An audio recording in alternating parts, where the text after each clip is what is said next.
Samantala, nagkaroon din ng pagkakataon si Obama at Pangulong Aquino na makapag-uusap kasama ang mga miyembro ng local at international media sa isang joint press conference na ginanap naman sa Malacanang.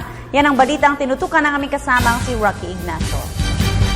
Nagkasundo ang Pilipinas at Amerika ng palakasimpang kooperasyon sa larangan ng defense and security, trade and investment, tourism at pagpapalakas ng people-to-people ties. Sa statement ni Pangulong Aquino at US President Barack Obama, tinukoy ng mga ito ang panibagong yugto ng relasyon ng dalawang bansa, partikular na dito ang pagtugon sa usapin sa pagitan ng China, kaugnay ng territorial dispute sa West Philippine Sea sa mapayapa at diplomatikong paraan.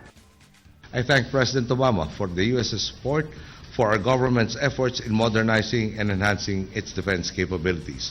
The Philippines-U.S. Enhanced Cooperation Agreement takes our security cooperation to a higher level of engagement, reaffirms our country's commitment to mutual defense and security, and promotes regional peace and stability. Both President Obama and I shared the conviction that territorial and maritime disputes in the Asia-Pacific region should be settled peacefully based on international law. We affirm that arbitration is an open, friendly, and peaceful approach to seeking a just and durable solution. We effective implementation of the Declaration of Conduct and the expeditious conclusion of a substantive and legally binding Code of Conduct in the South China Sea, all towards fostering peace and stability in our part of the world. We likewise welcome the active participation of the United States in regional mechanisms such as the ASEAN Regional Forum and the East Asia Summit. This is my first visit to the Philippines as President, and I am proud to be here as we mark the 70th anniversary of the Battle of Leyte Gulf, when Americans and Filipinos fought together to liberate this nation during World War II. We continue to stand shoulder to shoulder to uphold peace and security in this region and around the world. Gate ni Obama, pangunahing adhikain ng kooperasyon ang palakasin ng peace and stability sa rehiyon sa mas positibing vision na dapat pagtuunan sa ugnayan sa China katulad ng pagpapalakas ng ekonomiya sa rehiyon. Provide basic needs for their people and work cooperatively with other countries in the region. That's only going to strengthen the region. That's not going to weaken it. I do think that as President Aquino said, that China, as a large country, has already asserted that it is interested in abiding by international law.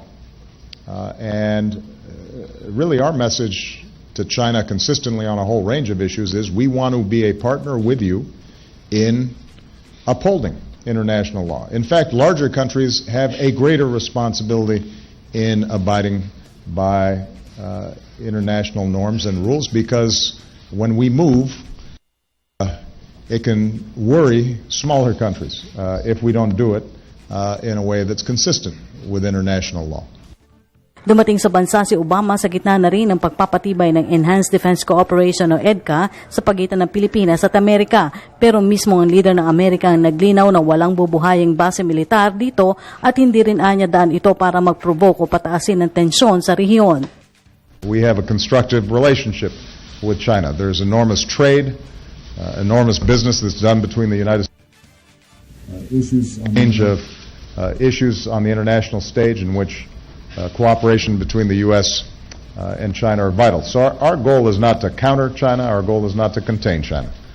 Our goal is to make sure that international rules and norms are respected. And that includes in the area of maritime disputes. We do not have claims in this area territorially. We're an Asia-Pacific nation, and our primary interest is the peaceful resolution of conflict, freedom of navigation, that allows for progress and prosperity. And we don't even take a specific position on the disputes between nations. But as a matter of international law and international norms, we don't think that coercion and intimidation is the way to manage these disputes. And for that reason, we're very supportive of President Niño's approach to go before for the law of the sea and to seek international arbitration that can resolve this in a diplomatic fashion. Bahagi kasi ng EDC ang pabilisin ng pagtugon sa panahon ng pangangailangan sa tuwing may kalamidad at iba pang uri ng sakuna. Gitang Pangulo, nasaksihan na kasi ng mundo ang malaking pinsala na dulot ng Super Typhoon Haiyan o Yolanda. Typhoon Haiyan showed the entire world how vulnerable the Philippines as well as other developing countries are to natural disasters. As such, humanitarian assistance and disaster response is an essential component of our cooperation. As the United States and the American people have always been ready to support in the aftermath of disasters, so too do we look forward to the continued cooperation of the United States and the rest of our partners in the international community as we undertake the task of building back better the communities affected by Typhoon Haiyan. This morning, we made a promising start as we discussed how our partnership can be enhanced through building climate-resilient communities. These kind of Binigyan din pa rin ng Pangulo na naging katuwang rin ng Pilipinas ang Amerika para maibsan ang kahirapan sa bansa.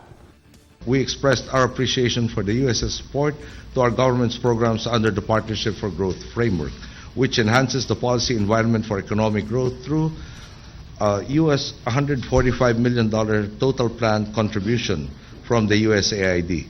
U.S. support is also course to the Millennium Challenge Corporation, which supports the implementation of projects on road infrastructure, poverty reduction, and good governance with a $434 million grant from 2011 to 2016.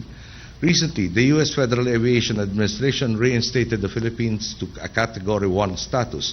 This will redound to mutual benefit for our from opening more routes for travel between the United States and the Philippines to creating more business opportunities to facilitating increased tourism.